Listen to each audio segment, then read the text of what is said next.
आने वाले समय में कभी सावन यहाँ का मुहर्रम एक ही अगर टाइम पे पड़ गया तो बच्चों में या हम आप में झगड़ा हो सकता है। बोले कि हम तो यहीं से बजाते हैं और भी अगले रख लेंगे तो क्या कर लोगे। लाइट मार लगा, उन्होंने कहा भी क्यों लाइट मार रहा है, तो वो बोला लाइट मार दी तो क्या हुआ, लाइट तूने नहीं मार दिया। बरेली के गौसगंज गांव में मुहर्रम के प्रोसेशन के दौरान हुई हिंसा पथराव के बाद की घटना का संज्ञान लेते हुए एक्शन लिया गया और इस एक्शन में तमाम जो आरोपी थे उनके घर पर बुलडोजर चलाया गया है और वो मकान आज जमींदोज नजर आते हैं। तस्वीरों में आप देखिए किस तरीके से इस पूरे क्षेत्र में, इस शाही थाना क्षेत्र के गौसगंज गांव में हम मौजूद हैं और ये उन आरोपियों के घर हैं जिनको बाकायदा ध्वस्तीकरण, इन पर बुलडोजर चलाया गया है। इसको लेकर के आरोपी इरशाद के घर बुलडोजर चला, जिस वो आप देख रहे हैं, इसके अवैध निर्माण को गिराया गया। इसके बाद दूसरे आरोपी जवान बख्तावर का घर गिराया गया और ऐसे करके अन्य 8 घरों में आप तस्वीरों में देख सकते हैं किस तरीके से एक के बाद एक ये मकानों को ढाया गया है। इस पूरे मामले को लेकर के कार्रवाई लगातार तेज कर दी गई है। कुल 33 नामजद आरोपी इसमें बनाए गए हैं, बाकी अन्य अज्ञात कुल 75 के लगभग संख्या है। और ये मामला मुहर्रम के दौरान यानी कि 19 तारीख की रात को ताजिया रखने को लेकर के विवाद खड़ा हुआ, जिसमें 2 समुदायों के बीच में बताया जा रहा है कि विवाद हुआ है। उसमें एक समुदाय की तरफ से पत्थरबाजी की गई, पथराव किया गया, मारपीट की गई, जिसमें दूसरे समुदाय के एक युवक की इस तरीके से पिटाई हुई कि बाद में उसकी इलाज के दौरान मौत हो गई। इसको लेकर के इस पूरे इलाके में काफ़ी बवाल हुआ और उसके बाद में पुलिस की मौजूदगी में यहाँ पर ये एक्शन किया गया है। तस्वीरों में आप देखिए किस तरीके से लगातार ये 10 मकानों को ध्वस्तीकरण किया गया है। पुलिस और पीएससी यहाँ पर मौजूद है जो पूरी तरीके से इस पूरे इलाके में नियंत्रण कर रही है। छावनी की तरह इस पूरे इलाके को तब्दील कर दिया गया है और ख़ास तौर पर मुहर्रम के जुलूस के दौरान हुए बवाल के बाद इसे काफ़ी संवेदनशील माना जा रहा है। ठीक सामने वो मस्जिद भी है जहां पर ताजिया मौजूद है, यहीं पर ताजिया रखा जाता था, लेकिन इससे कुछ जगह आगे लगभग 100 मीटर आगे ताजिया रखा गया, जिसको लेकर के विवाद शुरू हुआ। विवाद के बाद में 2 समुदायों के बीच में यहाँ पर झड़प हुई है और उसमें एक समुदाय की तरफ से दूसरे पर पत्थरबाजी का आरोप है। परिवार का आरोप है कि बाकायदा जिस तेजपाल की जिसकी मौत हो गई है वो उसको पीटा गया, मारा गया अंदर ले जाकर के और उसके सर पर भी पोस्टमार्टम में चोटिल गंभीर चोटों के कारण से इसे बताया जा रहा है, जिसकी पीट कर हत्या कर दी गई। लेकिन इस पूरे विवाद में गौसगंज गांव में इस वक्त सन्नाटा पसरा हुआ है और खास तौर पर इस इलाके में आप देखिए जो ध्वस्तीकरण, जो बुलडोजर चलाने की कार्रवाई हुई है उसमें इन आरोपियों के घर को ध्वस्त किया गया है और अब तक इसमें जो गिरफ्तारियां हुई हैं वो कुल 35 लोगों को गिरफ्तार किया जा चुका है और लगातार इसमें आगे कार्रवाई की मांग हो रही है। हालांकि जो मृतक है उसके अंतिम संस्कार को लेकर के बवाल हुआ। बाकायदा परिवार की इस बात की मांग थी कि जब तक ये कार्रवाई नहीं की जाएगी तब तक अंतिम संस्कार नहीं होगा। लेकिन कल जिस तरीके की स्थिति इस गांव में पहुंची थी, जिस तरह की स्थिति नजर आ रही थी, उस पर एक्शन लिया गया। बाकायदा आरोपियों के मकान को ध्वस्तीकरण किया गया और उसके बाद में पुलिस एक्शन में नजर आ रही है। हालांकि फिलहाल इस गांव के जो हालात है वो सामान्य हो रहे हैं, लेकिन इस पूरी कार्रवाई को लेकर के भी एक पक्ष का मानना है कि कहीं ना कहीं इंसाफ के लिए जरूरी है, तो वहीं दूसरे पक्ष इस पर सवाल उठाता नजर आ रहा है, जिसमें मुहर्रम में खास तौर पर ताजिए को रखने के नाम पर यहाँ पर बवाल हुआ, जिसमें एक शख्स की इस पथराव में मौत हो गई। बरेली के शाही थाना क्षेत्र के गौसगंज गांव में आज इस इलाके में सन्नाटा पसरा है, जहां पर पूरी तरीके से आप देखिए ध्वस्तीकरण का काम हुआ है। यहां पर बुलडोजर का एक्शन हुआ, उन आरोपियों के घर के ऊपर जो अवैध कब्जे में ग्राम सभा की जमीन पे बनाए गए थे वो तोड़े गए हैं। उसके बाद में समुदाय के तमाम लोग, संप्रदाय के तमाम लोग अब यहाँ पर मौजूद नहीं हैं, वो इस इलाके को खाली करके जा चुके हैं। तस्वीर हम आपको दिखाते हैं। ये मकान इस वक्त जहाँ पर एक परिवार जो रहता था दूसरे समुदाय का, दूसरे संप्रदाय का, वो इस पूरे घर को खाली कर चुका है और इस घर में कोई मौजूद नहीं है। 19 तारीख की रात 8 बजे हुई इस घटना के बाद बड़ी संख्या में बताया जा रहा है कि एक संप्रदाय के लोगों ने दूसरे संप्रदाय के लोगों पर पूरी तरीके से हमला किया और उस हमले के बाद में मारपीट होती है, पत्थरबाजी होती है और उसमें एक युवक तेजपाल, जिसको बेरहमी से पीट के मारा जाता है, उसकी मौत हो जाती है। लेकिन आज इस गौसगंज गांव के इस दूसरे इलाके में जहां पर इस विशेष संप्रदाय के लोग रहते थे, जिनके ऊपर इस पूरी घटना को अंजाम देने का आरोप है, वो इस समय पूरी तरीके से यहाँ पर खाली करके जा चुके हैं। तस्वीरों में आप देखिए, बाकायदा यहाँ पर जो है चूल्हे पर चढ़ा हुआ बर्तन भी ठंडा होता हुआ नजर आ रहा है। और ये घर जो है इस मजरे का, इस तरफ का, यहाँ पर ये जितने भी घर हैं, जितने भी रिहायशी थी, वो यहाँ से अब पूरी तरीके से खाली करके जा चुके हैं। पुलिस प्रशासन की यहाँ पर मौजूदगी है। लगातार जब से कार्रवाई हुई है, यहाँ पर जो अलग अलग टुकड़ियां हैं वो गश्त दे रही हैं। सुरक्षा के कड़े इंतजाम किए गए हैं। और ये बुलडोजर का एक्शन जो कि आरोपी के घर पे किया गया, आप देखिए पूरी तरीके से इस घर को जो है तबाह किया गया है, पूरी तरीके से इस अवैध कब्जे को तोड़ा गया है। एक और घर हम आपको दिखाते हैं, ये भी आरोपी के ठीक सामने वाला मकान है और ये भी इस वक्त पूरा खाली है। जितने भी लोग थे इस तरफ के, वो इस वक्त अपने घरों को छोड़ के यहाँ से भाग चुके हैं। यानी कि इस एक्शन को लेकर के बड़ी कार्रवाई के बाद में जब ये घटना हुई, आज की तारीख में इस गांव के दूसरे हिस्से में पूरी तरीके से सन्नाटा पसरा हुआ नजर आता है। और ऐसी ही तस्वीर इस गांव के दूसरे हिस्सों पर भी सीधे तौर पर देखा जा सकता है, जहां पर आज हर तरफ सिर्फ और सिर्फ सन्नाटा ही पसरा हुआ है। हालांकि इस पूरे मामले में 35 आरोपी की गिरफ्तारी हो चुकी है। 2 पर इनाम घोषित किया गया है। एक को पैर में चोट लगी पुलिस से मुठभेड़ के दौरान। और इसके साथ ही साथ तमाम अवैध कब्जे जो कि इस मजरे में हैं, उस पर आगे भी एक्शन जारी रखने की बात पुलिस प्रशासन की तरफ से कही जा रही है। लेकिन कहीं ना कहीं मुहर्रम में एक छोटे सा विवाद इतना बड़ा हो गया कि बड़ी पथराव हुआ, बड़ी हिंसा हुई और उसके बाद में एक शख्स की इसमें मौत हो गई। बरेली के गैसगंज गांव में हुई वारदात ने सनसनीखेज तरीके से, जहां पर हमला होता है, एक युवक की मौत हो जाती है। उसके पिता हीरालाल राजपूत हमारे साथ में है। हीरालाल जी, क्या हुआ था उस दिन? जिस तरीके से आप बता रहे हैं, तमाम लोग उस समय आए थे, हुजूम आया था, एकदम से आपके परिवार पर, गांव पर हमला हुआ, आखिर क्या बात इतनी हो गई थी? सर, बात ये थी कि हम लोग, हमारे गांव में मोमडन जो रहते हैं, मुहर्रम से 2 दिन पहले ये मेहंदी का जुलूस निकालते हैं। मेहंदी जुलूस निकलता है, जो हमारी मस्जिद है हमारे गांव में, उसके ठीक गेट के सामने हर साल रखा जाता था। इस बार इन लोगों ने वो गेट छोड़ दिया। हमारा जो रास्ता था दुर्ग स्थान को जाने का, वो बंद करके उससे अभी अगले लगा के इन लोगों ने मुहर्रम रख लिया। हमारा रास्ता बंद कर दिया। हमने जब यहाँ पर से पहुँचे वहाँ के लिए, तो हमने देखा इन्होंने रास्ता बंद किया। तो हमने ये कहा कि ऐसा मत करो कि आप जो रास्ता हमारा बंद कर रहे हो, आने वाले समय में कभी सावन या आपका मुहर्रम एक ही अगर टाइम पे पड़ गया तो बच्चों में या हम आप में झगड़ा हो सकता है। बोले कि हम तो यहीं से बजाते हैं और भी अगले रख लेंगे तो क्या कर लोगे? तो हमने यहाँ नहीं तो कर लेंगे, तो अभी आप प्रशासन को फ़ोन कर रहे हैं। हमने फ़ोन किया तो प्रशासन आया, उनने भी कहा, बहुत कुछ कहने के बाद गाड़ी भी आई वहाँ उधर से पूरी पुलिस की भर के, तब कहीं जाके इन लोगों ने थोड़ा सा रास्ता हमारा खोला। वो भी पूरा नहीं, आधा रास्ता, ये फिर भी लोग उसको घेरे रहे। कोई बात नहीं, हम लोग वहाँ से हटे आए, रुकेंगे और कहीं ना इशाला ये झगड़ा ना हो जाए यहाँ पर। उस चीज़ को लेके हम लोग घर चले आए। ये लोग अपना ढोल धमाके जो भी हैं अपने 19 तारीख को फिर क्या हुआ? 19 तारीख को सर ये हुआ। इन्होंने 17 मतलब वहाँ ले गए अपना मुहर्रम 17 को, 17 शाम को लौट गया। 18 को इन लोगों ने मीटिंग की यूसुफ अली के बाग में, और भी 10-20 लोग बाहर के थे। उसके बाद में दूसरे दिन को फिर इन लोगों ने फिर एक मतलब साजिश रची। जैसे कहते हैं एक त्यौहार, मान लो जैसे त्यौहार बोलते हैं लोग, जो दावत होती है सब लोगों की, इनने वो दावत में 3 लोग दावत की, जैसे इरशाद अली और भी फराद अली, इन लोगों ने दावतें की। लोगों की बाहर से लोग बुलाए और शाम को हम लोग 8 बजे जाकर अपनी मतलब कुंदन मास्टर के सामने हमारी जगह पड़ी हुई है, उसमें हम लोग बैठ गए। 8 बजे तक मैं वहाँ बैठा था। उसके मैं जब उठ के आया तो 4-5 लोग हम ही लोगों के वहाँ बैठे रह गए थे। मैं तो घर चलाया, वहाँ के लेट गया था। तो जब झगड़ा हुआ सुनने को मिला कि वो लड़का है उनका बाबू हसन का छोटा वाला, जिसे कहते हैं अब्दुल सलाम, वो आके कुंदन मास्टर के घरों में लाइटें मारने लगा, जो छोटी लाइट होती है लाल टाइप की लाइट मारने लगा। उन्होंने कहा भी क्यों लाइट मार रहा है? तो वो बोला लाइट मार दी तो क्या हुआ, लाइट तो नहीं मार दिया। तो इसी चीज़ को लेके उन लोगों में मतलब कहा सुनी हो गई। कहा सुनी हो के फिर जलालुद्दीन का लड़का अपने घर से पहुंच गया, उसकी माँ पहुंच गई और वो लड़के थे। फिर वहाँ से वो लोग उधर के लिए हटे चले गए अपने मोहल्ले में के लिए।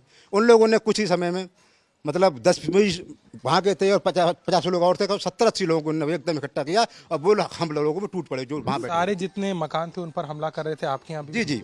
ऐसे सबसे पहले उन्होंने हमला किया जहाँ बैठे थे उन लोगों पे, फिर कुंदन मास्टर के घर में घुस के उन्होंने हमला किया, औरतों को छेड़छाड़ की, उन लोगों की मारपीट की, उन लोगों के जो भी मतलब आप बोलते वो भी लोगों ने खींच लिए। उसके बाद में हरपाल हैं, लालता प्रसाद हैं, धर्मा हैं, मतलब जो भी 7-8 घर हैं, यहाँ तक लोग मेरे घर में आ गए। यहाँ से जब लोग भागे हैं तो सब लोग, मैं भी भाग गया था इधर, भागे यहाँ के जितने रहे सब लोग भाग गए। आपके लड़के को क्यों मेरे घसीट लड़के के को मारा? सर यहाँ पर जिसमें घुसे मेरे मकान में, उस लड़के को खींचने लगे। मेरी बीवी ने उसको बचाने की कोशिश की, लड़के को पकड़ के अंदर खींच दिया। उन लोग उसके लाठी मार दी। इन लोगों ने फायरिंग भी की। वो घबरा के गिर गई। मेरी बेटी को भी मारा।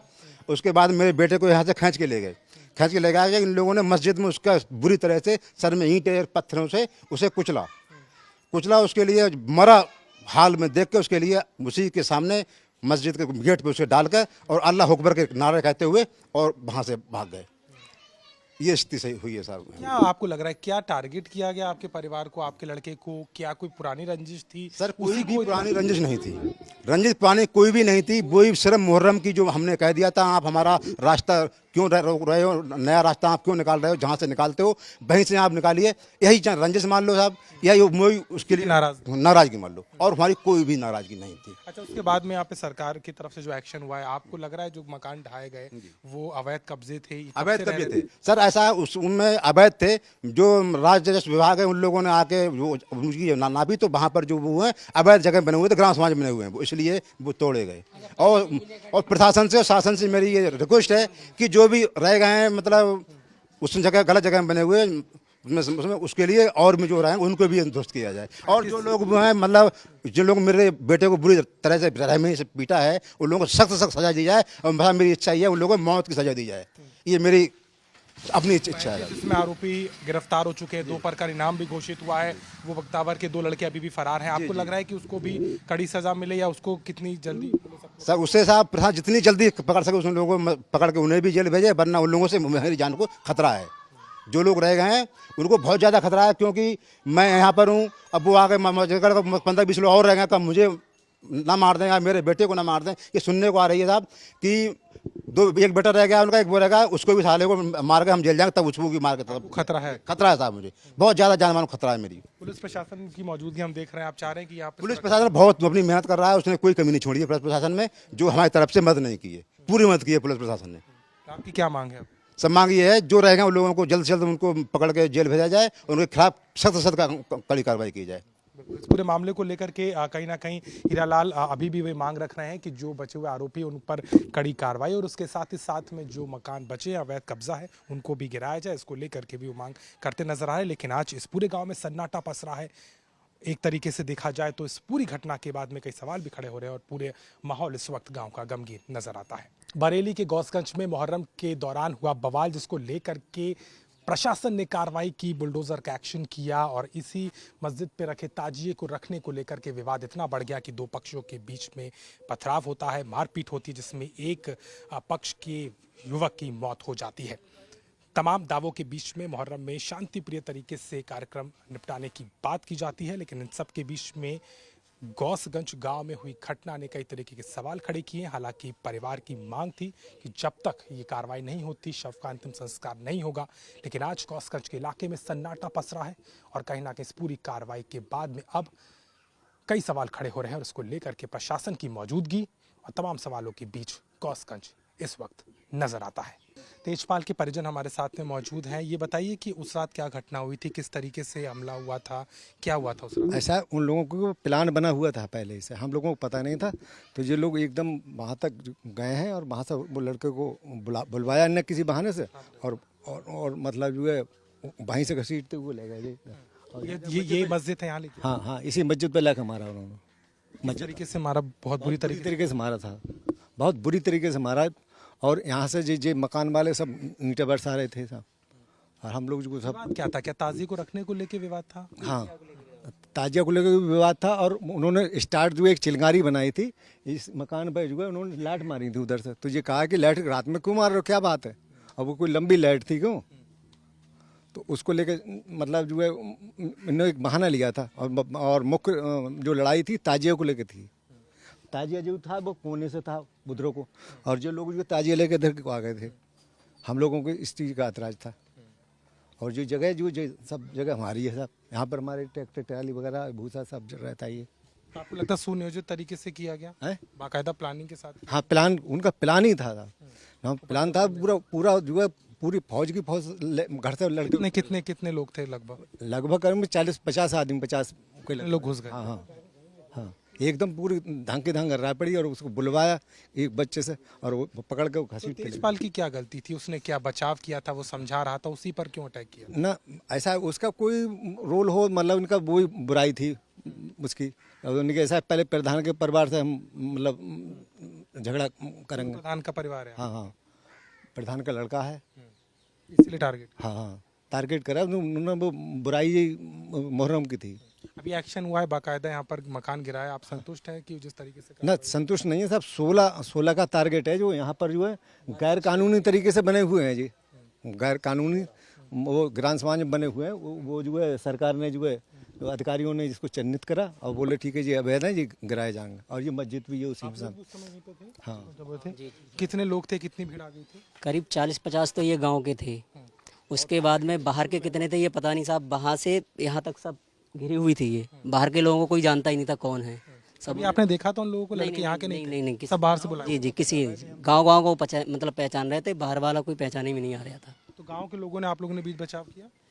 हम नहीं आए थे मतलब, और ये घर वाले थे, ये निकले तो इनकी भी किवाड़े तोड़ के इन्हें घर में घुस के मारे। वो सबको यहाँ उपद्रव कर? जी जी जी जी जी जी। और भी लोगों को मारा वारा गया था क्या? और भी भैया मकानों में जाके? हाँ, एक बेनी राम है, क्या नाम है आपका? सोमपाली। हाँ बताइए।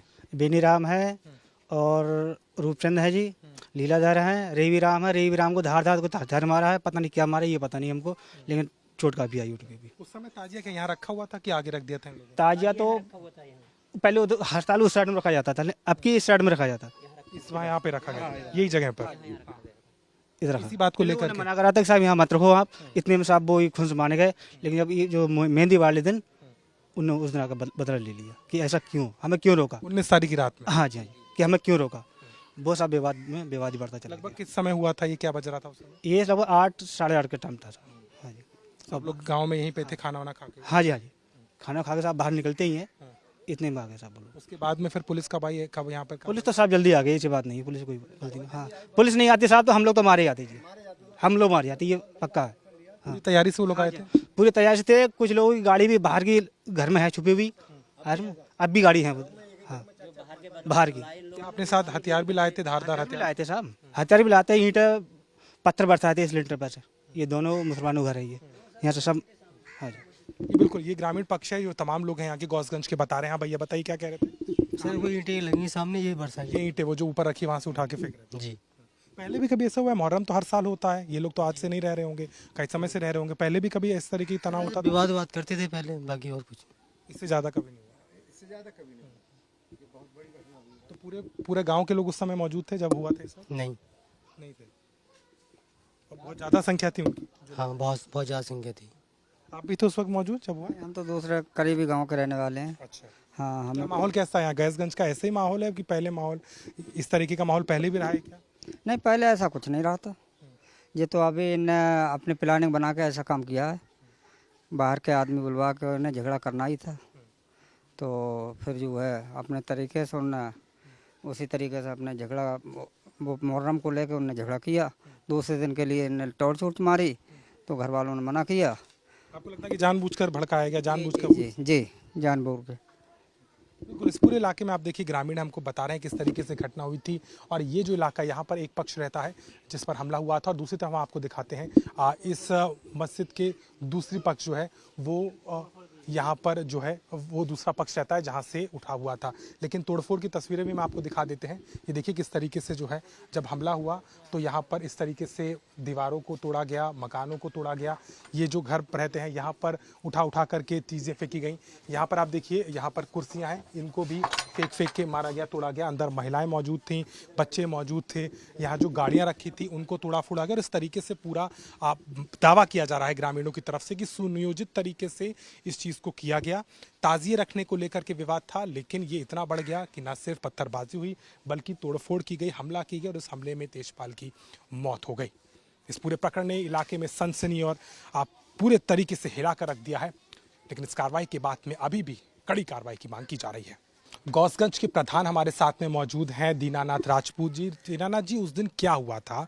आखिर इतनी बात कैसे बढ़ गई कि पथराव मारपीट इस कर तक हुई कि एक बच्चे की, एक लड़के की इसमें मौत हुई है? क्या हुआ था? ऐसा है, जिस दिन ये पथराव हुआ लड़का की जो मारा था इन्हें, उस दिन मैं घर नहीं था। उससे एक दिन पहले जो इनकी वो निकलती है ताजिया, जो गश्त निकलती है, उस दिन मैं था। उस दिन क्या हुआ? उस दिन ये हुआ था, ये मुहर्रम जहाँ इनका निर्धारित जगह है वहाँ से ना रख के हमारे हिंदू समाज की जगह में देवस्थान की रक्षा से इतर को कुंदन लाल के घर के पास रखा गया था। उसी पे विवाद हुआ था। उस पे हम, उस दिन मैं था मौके पे, फिर हम लोग वहाँ पहुँचे, पुलिस से भी बुलाई, तब बा मुश्किल से जो है 1 घंटे बाद बा मुश्किल से उन्हें फिर पीछे बैक कराया गया। मामला शांत हो गया। दूसरे दिन के लिए जिस दिन ये मारपीट हुई है, उस दिन मैं अपनी ससुराल चला गया था। तो क्या गांव वालों ने बताया होगा? आपको लग रहा है इतना मामला बढ़ गया था क्या? फिर मेरे पास 10 बजे फ़ोन गया था, रात के 10 बजे फ़ोन गया था, तो मैंने तुरंत जो है एसओ साहब के लिए अवगत कराया। मैंने आप जल्दी जाइए, वहाँ जो है फायर भी हो रहे हैं और मुसलमान लोग फायर कर रहे हैं और झगड़ा हो रहा है, एक आदमी मारा जाएगा, इसलिए आप जल्दी जाइए। वो भी कहीं पर थे तो आने में उन्हें कुछ समय लग गया, उन्हें कुछ समय लग गया। फिर यहाँ तो फ़ोन गया, बोले अभी जो है पुलिस नहीं आ पाई है। फिर मैंने विधायक के लिए फ़ोन किया, मैंने साहब ऐसे झगड़ा हो गया, मैं जो आप पुलिस को तुरंत भिजवाइए SSP कह के।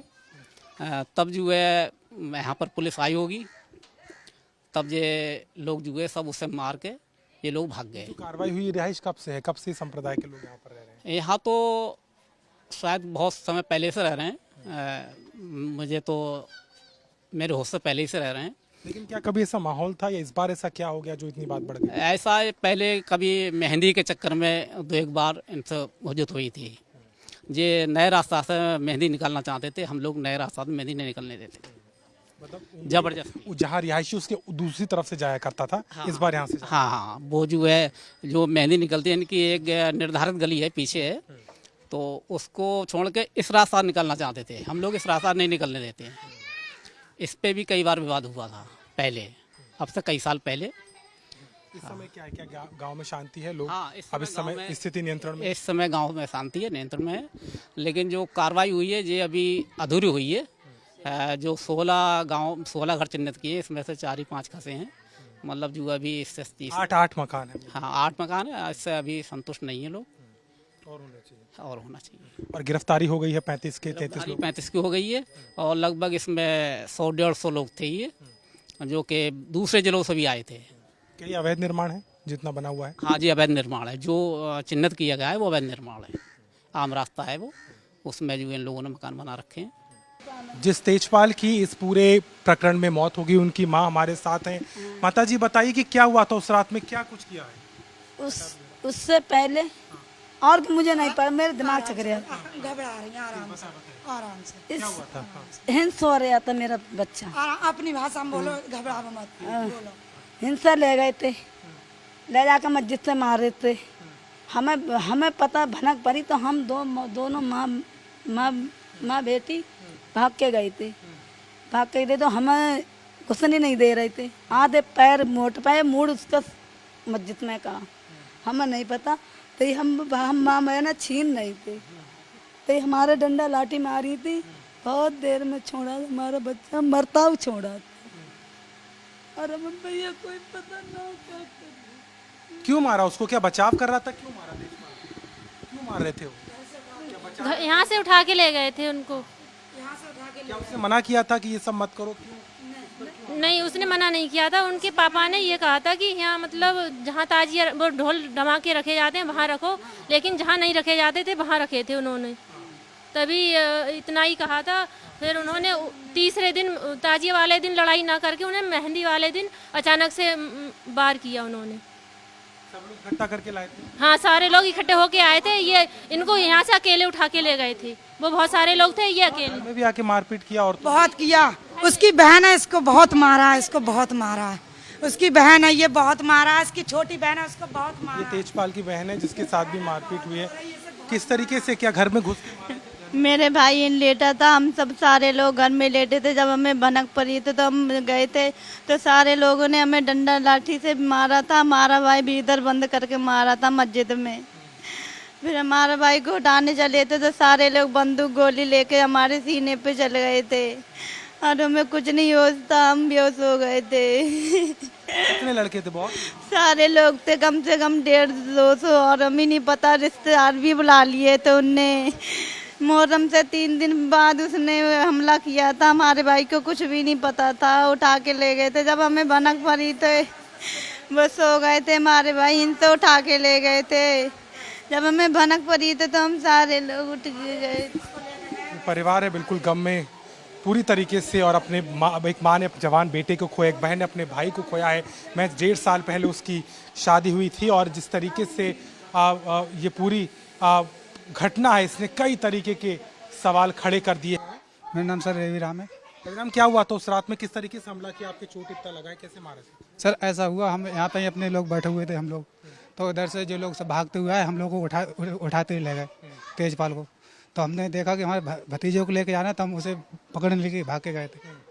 तो इन्होंने ले जाते हुए वहाँ पे मार के गिराना शुरू कर दिया। तो हम उसे उठा रहे थे, उसी चक्कर में ऐसे हमने लच के उठाया तो सिर पे हमारे बार पड़ा। आप पर भी लगा है? जी न, इन्हीं लोगों ने मारा था। तेजपाल का बीच बचाव करा था, तेजपाल को ही क्यों मारा? क्यों उसको घसीट के ले गए? क्या कोई केवल उसी को टारगेट किया कि और भी लोगों को मार रहे थे? उन्हें भी मारा था, हमें भी मारा था इस प्रकार से। तो हम उसे उठा के लेके इधर लेते चलाए, तब तक बेहोश हो चुका था। जी सर। कितने लोग थे, कितनी तादाद में थे, आपको याद है कितने लोग? यहाँ तो 100-150 आए लोग, और बाहर से भी है बुलाए हुए थे उन लोगों ने। पुलिस आ गई थी फिर उसके बाद में? तब ये भागते हुए चलेगा पुलिस के मारे तो सर। तो उन्हें के जाने के बाद में फिर भी तोड़ फोड़ स्टार्ट कर दी इन्होंने कानून का कोई वो नहीं समझा।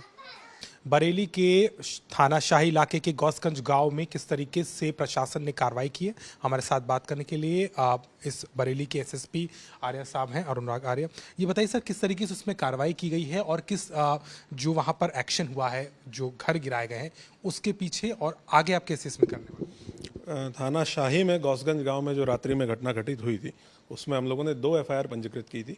एक जो वादी पक्ष है उसकी तरफ से एफआईआर ली गई थी, उन लोगों ने 307 का मुकदमा लिखाया था, जो अब मर्डर की धाराओं में तरमीम हो गया है। उसके साथ साथ पुलिस टीम जो वहाँ पे गई थी, तत्काल सूचना मिलने पर उनकी तरफ से भी एक एफआईआर पंजीकृत की गई थी, वो भी गंभीर धाराओं में 7 CL एक्ट में पंजीकृत की गई थी। कुल इसमें टोटल 50 एक्यूज हैं जो नामजद अभियुक्त हैं। उनमें से हम लोग 35 लोगों को गिरफ्तार कर चुके हैं। एक अभियुक्त पुलिस मुठभेड़ में घायल हुआ है। 2 अभियुक्तों के ऊपर आज 25,000 का इनाम घोषित किया गया है। जो इसमें मेन अक्यूज था बख्तावर अली, उसके द्वारा इसमें अहम रोल प्ले किया गया था। उसके 2 लड़के हैं जिनके ऊपर आज मेरे द्वारा इनाम घोषित किया गया है। इसके साथ साथ इन अभियुक्तों का हम लोगों ने पूरा डेटा निकाला है कि किस प्रकार से ये इतनी गंभीर घटना इन्होंने की, तो इनका बैकग्राउंड क्या है। उसमें 10 लोग ऐसे थे जिनके घर सरकारी ज़मीन पे या ग्राम समाज की ज़मीन पे अतिक्रमण करके बनाए हुए थे। तो एसडीएम साहब, राजस्व और पुलिस की टीम के द्वारा संयुक्त रूप से कार्रवाई करते हुए उस अतिक्रमण को गिराया गया है। इन लोगों का हम लोग ये भी डेटा निकाल रहे हैं कि इनके परिवार में कितने लाइसेंसी शस्त्र हैं। कोई ऐसा व्यक्ति हो जो किसी परिवार के किसी सदस्य के नाम पे लाइसेंसी शस्त्र लिया हुआ हो, उसका आपराधिक इतिहास हो। सभी 50 अभियुक्तों का, उनके परिवार का आपराधिक इतिहास भी खंगाला जा रहा है कि गुंडा एक्ट में, गैंगस्टर एक्ट में कार्रवाई की जा सके। एनएसए की कार्रवाई के ऊपर भी विचार किया जा रहा है। एनएसए की कार्रवाई, क्योंकि जो घटना थी उस घटना पे पुलिस ने तुरंत पहुंच के एक्शन लिया, लेकिन उस घटना की वजह से जनपद में आप देख ही रहे हैं कि मुहर्रम का समय है, और उस मुहर्रम का समय था, उसके साथ साथ अभी श्रावण मास चल रहा है, कावड़ का समय था, तो संवेदनशीलता बहुत थी और इतनी गंभीर घटना इन लोगों के द्वारा कारित की गई। तो हम लोग ओवरऑल सभी 50 के 50 एक्यूज का पूरा बैकग्राउंड चेक कर रहे हैं, पूरा डिटेल निकाल रहे हैं, और बहुत कठोर कार्रवाई इन लोगों के विरुद्ध सुनिश्चित की गई है, और आगे भी हम लोग ये कठोर कार्रवाई इनके विरुद्ध निरंतर सुनिश्चित करेंगे। और गैंगस्टर एक्ट में भी इनके ऊपर कार्रवाई करके जो भी अवैध संपत्तियां इन्होंने अर्जित की होगी उसको 14 गैंगस्टर एक्ट का जो प्रोविजन होता है उसमें जब्त कराएंगे। सर, बताया जा रहा है कि ताज़ी को रखने को लेकर के विवाद शुरू हुआ, उसके बाद में इतना बढ़ गया कि मारपीट और जिस तरीके से वहाँ पथराव किया गया, और तेजपाल जो पीड़ित है इसमें, उसकी मौत हो गई। इसको लेकर के क्या आप आगे भी कार्रवाई जारी रखेंगे, और क्या आप बाकी एंगल्स को भी देख रहे हैं? क्या कोई आपसी झगड़ा या उस और कोई चीज़ को भी आपने देखा है? घटना का जो इमीडिएट कारण था वो एक लेज़र लाइट को लेके था कि जो अभियुक्त पक्ष है उसके द्वारा एक लेज़र लाइट वादी पक्ष की तरफ मारी गई। उस लेज़र लाइट का रिएक्शन हुआ, लोगों ने विरोध किया। उस विरोध के करने के बाद इन लोगों के द्वारा ये घटना कारित की गई है। ये इमीडिएट रीज़न था। मुहर्रम वाले दिन गैर परंपरागत तरीके से कुछ आयोजन करने का प्रयास किया गया था। पुलिस को सूचना मिली, स्थानीय लोगों ने पुलिस को सूचना दी और पुलिस के द्वारा इनको रोक के जो परंपरागत रूट था, जो परंपरागत तरीका था, उसी तरीके से जो वहाँ पे आयोजन था उसको संपादित किया गया। इस चीज़ को लेकर भी वहाँ के स्थानीय लोगों का कहना है कि इनके मन में कुछ कटुता थी, जिसकी वजह से ये घटना इनके द्वारा कारित की गई। तो ये हम लोग विवेचना में शामिल किया है, इस फैक्ट को विवेचना में शामिल किया है और सारे बिंदुओं पे देख रहे हैं। ये भी देख रहे हैं कि अगर उसमें कुछ लोग बाहर के थे तो वो किस कारण से वहाँ आए हुए थे, इनकी कोई पहले से पूर्व नियोजित साजिश थी या नहीं थी, और सारी डिटेल्स देखी जा रही हैं, कॉल डिटेल्स भी देखी जा रही हैं। हम लोग इसको बहुत अच्छे तरीके से साइंटिफिकली इन्वेस्टिगेट करते हुए और माननीय न्यायालय से रिक्वेस्ट करते हुए फास्ट ट्रैक कोर्ट में भी कोशिश करेंगे कि जल्द से जल्द इसमें लोगों की गवाही करा के और इन्वेस्टिगेशन पहले अच्छे से कंक्लूड करें, उसके बाद गवाही लोगों की कराएं फास्ट ट्रैक कोर्ट से, और उसके बाद इसमें इनको सजा हो। और ऐसी कार्रवाई हम लोग कर चुके हैं और कर रहे हैं कि जो नज़ीर बनेगी और कोई भी अराजक तत्व इस तरह की घटना ना करे। सर, अभियुक्तों का जो आप लोगों ने अवैध कब्जे वाला मकान गिराया है, उसमें और भी चिन्हित मकान है, वहाँ के जो परिवार है ग्रामीण, उनकी मांग है कि आगे भी कार्रवाई हो, बाकी मकानों को भी गिराया जाए, तो ये कार्रवाई जारी है? नहीं, बिल्कुल, जिस भी व्यक्ति के द्वारा किसी भी सरकारी ज़मीन पे, ग्राम समाज की ज़मीन पे या कोई ऐसी ज़मीन पे अवैध अतिक्रमण करके कोई भी निर्माण किया गया है तो उसका एक प्रोसेस होता है, उस प्रोसेस को फॉलो करते हुए उनके विरुद्ध कार्रवाई सुनिश्चित की जाएगी। और इसमें हम लोगों का राजस्व और पुलिस का बहुत अच्छा कोऑर्डिनेशन रहा है और अच्छा कोऑर्डिनेशन रहेगा भी। टीमें गठित करते हुए राजपत्रित अधिकारियों के नेतृत्व में सारी कार्रवाइयाँ संपादित की जाएंगी और ये लगातार जारी रहेगी। शुक्रिया। हमसे बात करने की तो कहने के इस पूरे मामले को लेकर के पुलिस ने कार्रवाई की है, अभियुक्तों को चिन्हित किया जा चुका है, उनमें से 35 की गिरफ्तारी हो चुकी है और ऐसे में ये जो कार्रवाई की गई उसको लेकर के लगातार प्रशासन और पुलिस अमला चिन्हित करके आगे भी इसे जारी रखने की बात कर रहा है। वाराणसी से कैमरामैन रोहित के साथ अभिषेक मिश्रा, आज तक।